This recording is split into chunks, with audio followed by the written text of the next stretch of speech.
Bienvenue sur Géopolitis. Tous les hommes naissent égaux en droit, oui, et c'est déjà important. Mais les inégalités dans le monde, ça existe. Et plus inquiétant, ces inégalités ne s'estompent pas, au contraire.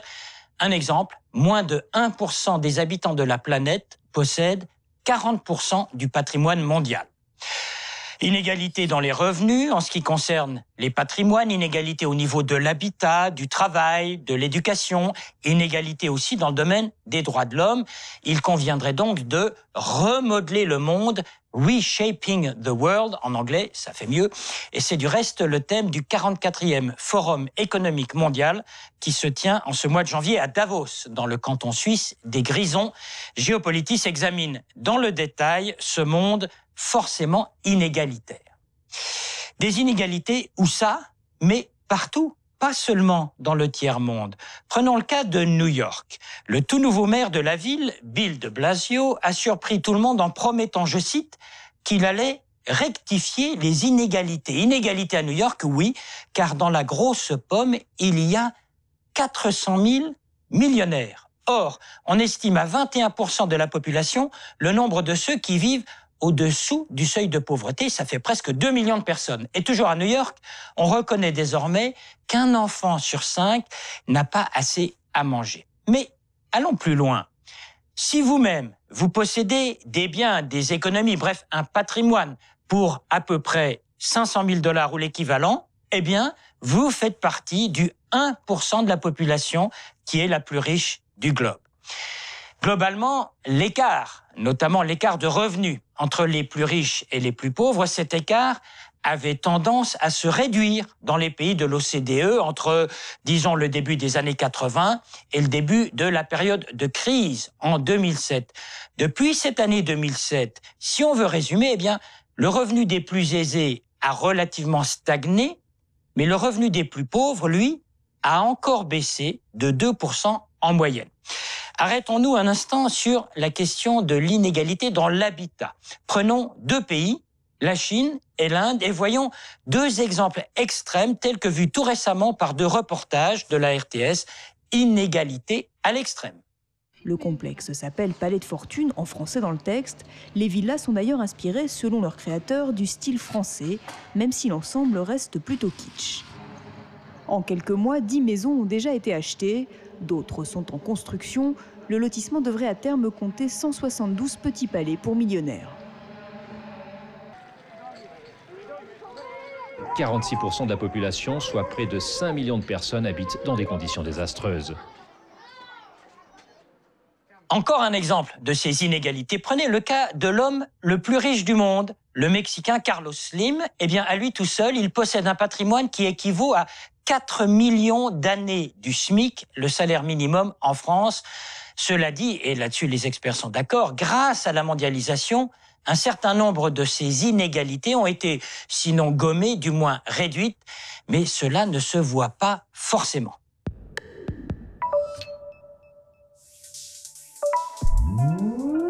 Quelle est la valeur estimée du patrimoine mondial? En gros, 223 000 milliards de dollars. C'est ce que révélait le Crédit Suisse en 2012. Ça ne nous parle pas beaucoup. Ce qui nous interpelle, c'est que moins de 10% de la population mondiale possède plus de 82% de ce patrimoine total. Plus significatif encore, les super riches, à peine 1% des terriens, possèdent à eux seuls près de la moitié de cette richesse mondiale. Encore plus parlant, toutes ces statistiques démontrent que la moitié des habitants de cette planète ne possèdent tout simplement rien ou presque rien. Aucun bien ayant la moindre valeur monétaire, un habitat de fortune, quelques têtes de bétail ou une voiture qui tombe en ruine. L'Allemagne est donc le seul pays européen où le chômage a diminué. Moins 2 points en 4 ans. Le taux de chômage est actuellement de 5,5%. La France, elle, dépasse les 10%. Les plus mauvais élèves européens sont, crise oblige, la Grèce et l'Espagne, avec respectivement 24 et 25% de chômeurs, les tranches d'âge les plus touchées étant celles des jeunes adultes. Au niveau mondial, les États-Unis, avec un taux de chômage à 8% environ, se placent dans la moyenne des pays de l'OCDE. Le Canada en est à 7%. Donc, quelles sont les nations qui sont en deçà du seuil de 5% de chômeurs? Eh bien, il y a le Japon avec 4% et la Suisse avec un taux de chômage, en gros, à 3%. Aujourd'hui, 1 milliard de personnes dans le monde sont sous-alimentées. Un être humain sur 6 n'a pas suffisamment de nourriture pour mener une vie saine et active. Le Programme alimentaire mondial indique que la faim et la malnutrition sont, au niveau mondial, le risque numéro 1 quant à la santé humaine. L'impact de ces deux carences, faim et malnutrition, dépasse les ravages de 3 fléaux réunis, le sida, le paludisme et la tuberculose. En l'an 2000, les Nations Unies se sont fixées comme objectif de généraliser la scolarisation partout dans les écoles primaires. Cet objectif ne sera pas atteint. En gros, il y a actuellement dans le monde 60 millions d'enfants en âge d'aller à l'école qui ne sont pas du tout scolarisés. Il y a 10 ans, ils étaient près de 100 millions. Conclusion, il y a quand même un mieux. Les efforts portent leurs fruits, encore que dans bien des cas, on triche un peu avec les chiffres en entassant littéralement 60 à 100 enfants dans des classes primaires. On estime à 850 millions tous ceux qui vivent dans des bidonvilles. C'est une mauvaise nouvelle, surtout pour l'Afrique, où près de 6 habitants sur 10 vivent dans des conditions de logement particulièrement insalubres. C'est aussi une mauvaise nouvelle dans la mesure où en 2 décennies, près de 200 millions d'habitants dans le monde sont venus grossir les rangs de leurs compatriotes vivant dans des bidonvilles. Mais statistiquement parlant, on enregistre tout de même des bonnes nouvelles. Par exemple, le fait que cette augmentation de 200 millions d'habitants des bidonvilles est nettement moins rapide que la progression des populations totales dans ces pays en développement. L'invité de Géopolitis, Jean-Louis Arcan, qui est professeur d'économie internationale à l'IHED, Institut des hautes études internationales et du développement, ici à Genève, et directeur du Centre Finance et Développement.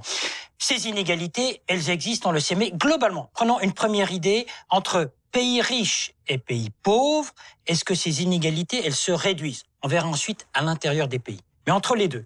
Alors, le terme technique qui est utilisé, c'est celui de la convergence. Est-ce qu'il y a convergence ou pas? Est-ce que les pays pauvres sont en train de rattraper les pays riches? Oui. Alors, ce qu'on observe, en fait, c'est qu'il y a des clubs de convergence. Il y a certains groupes de pays qui sont en train de rattraper, certains pays pauvres qui sont en train de rattraper les pays riches, et il y a d'autres pays pauvres qui ne sont pas en train de le faire. Donc, d'une part, il y a une réduction des inégalités interpays, oui. Mais au même moment, il y a des clubs de pays pauvres qui ne sont pas en train de rattraper d'autres pays pauvres qui, eux, sont en train de rattraper les pays riches. Alors, pourquoi ces pauvres restent-ils dans cet état-là alors que d'autres, comme vous dites, remontent la pente? Il y a plusieurs facteurs, mais pour résumer en 30 secondes oui. Les dernières 20 années de recherche en sciences économiques, il y a 2 raisons. Il y a 2 théories. D'une part, ça pourrait être la géographie. Si vous êtes un pays qui est enclavé, si vous êtes un pays qui est près des tropiques, etc., ça, ce sont des choses qui peuvent retarder la croissance économique. Vous êtes défavorisé dès le départ. L'autre théorie, à laquelle je souscris, c'est celle des institutions économiques, des institutions qui permettent au pays de développer son activité économique. Ça, c'est associé avec un économiste américain d'origine turque qui s'appelle Daron Acemoglu, qui est à MIT.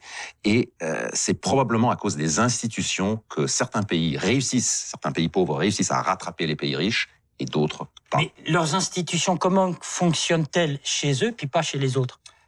Quel est leur secret, ça, c'est toute la question, parce que s'il y avait une solution... Il n'y a pas de remède. Il n'y a pas une solution généralisée, oui. C'est quelque chose, c'est un chemin que chaque pays doit trouver soi-même. Parce que les institutions, c'est facile à dire, améliorez vos institutions.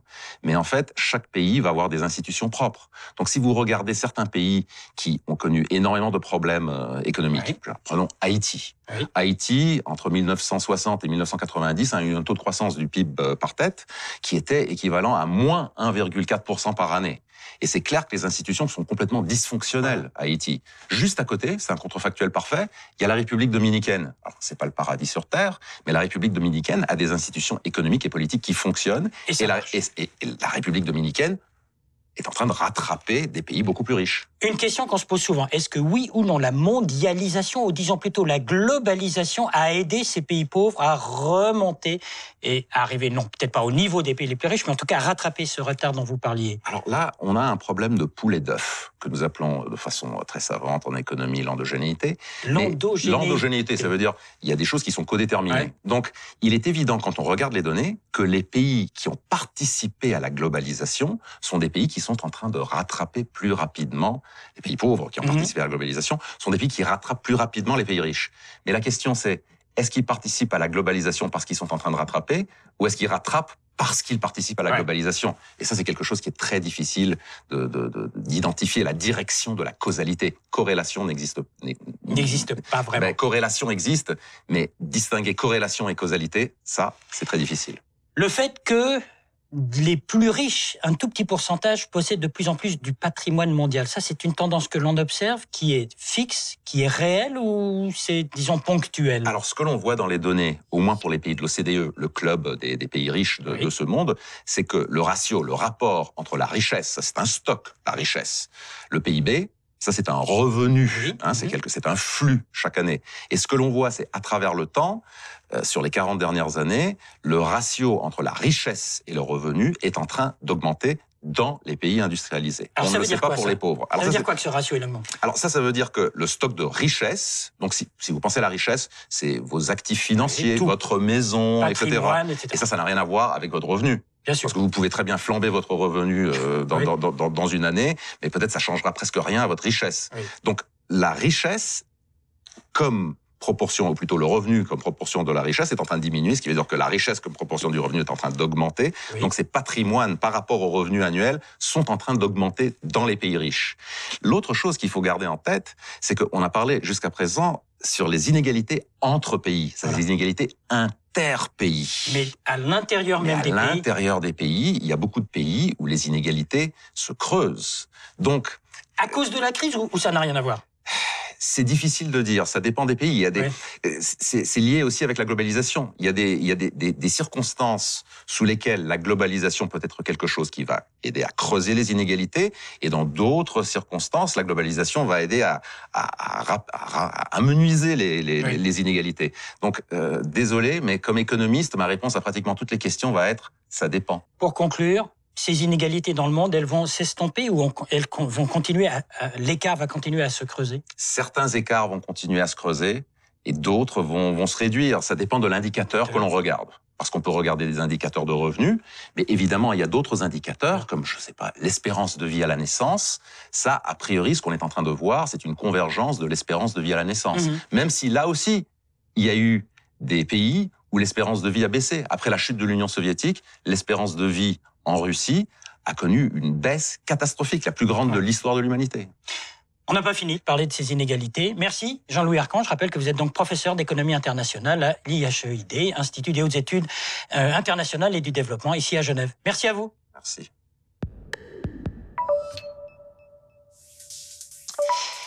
C'est un homme qui est à la fois chef d'État et leader religieux qu'il affirmait il y a peu « Nous devons, lançait-il, nous devons dire non à une économie de l'exclusion et de la disparité. Nous devons dire non à ce régime de compétitivité et non à la loi du plus fort où le puissant mange le plus faible. » Ces propos ont été tenus par le pape François dans la présentation d'un texte qui, a priori, n'est ni politique ni économique et qui s'intitule tout simplement « La joie de l'Évangile ».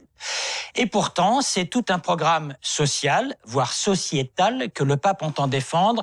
Les inégalités, il les connaît, il les vit mal et il insiste. Il s'en prend à la théorie de ceux qui prétendent que la croissance économique favorisée par le libre marché produit en soi une plus grande équité. Faux, remarque le pape François.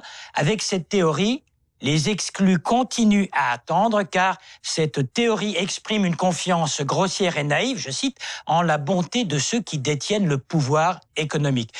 Voilà une condamnation qui vient de haut et qui sera jugée par les uns et les autres différemment, disons inégalement.